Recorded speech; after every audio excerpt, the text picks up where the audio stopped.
About what has been playing out in just a moment. But to set the scene on what is happening here on day one of the Sean Diddy Combs trial, people from all over the world, of course, interested in this case, and that is reflected by so many cameras. Dozens and dozens of reporters have descended upon 500 Pearl Street to cover the happenings. This, again, day one, and one of the most dramatic points was this infamous video from 2016. It was a hotel surveillance video that captured the assault of Cassie Ventura. Diddy later apologized, and today we heard from the LAPD officer who came upon the pair in the hotel in LA after Diddy assaulted Ventura. I mentioned the graphic detail of the testimony that has been happening, particularly with the second witness. Eyewitness News reporter Kimberly Richardson has been following along.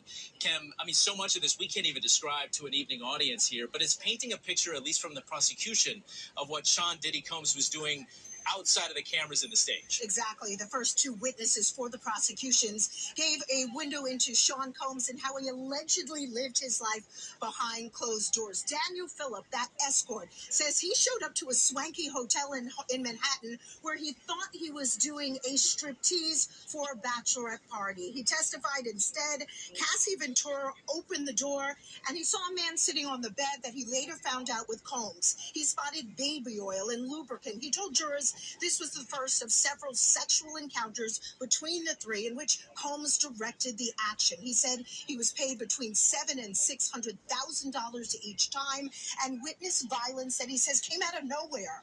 One time he says, quote, Mr. Combs walked over to Cassie, grabbed her by the hair, dragged her to the bedroom, and what I could hear sounded like him slapping her. This afternoon, the Combs family, including 6 of his 7 kids, walked back into federal court in Lower Manhattan. Once inside courtroom 26A, they sat roughly 12 feet from Sean Combs on day one of his federal racketeering and sex trafficking trial. He's definitely participating in his defense, I think, as you would expect most defendants do. Nervous is something I would describe, but he seems somewhat hopeful seeing the people in the courtroom. The jury is now set 8 men and 4 women. First to take the witness stand, Israel Flores. In 2016, the LAPD officer was working security at a hotel when this now infamous altercation unfolded.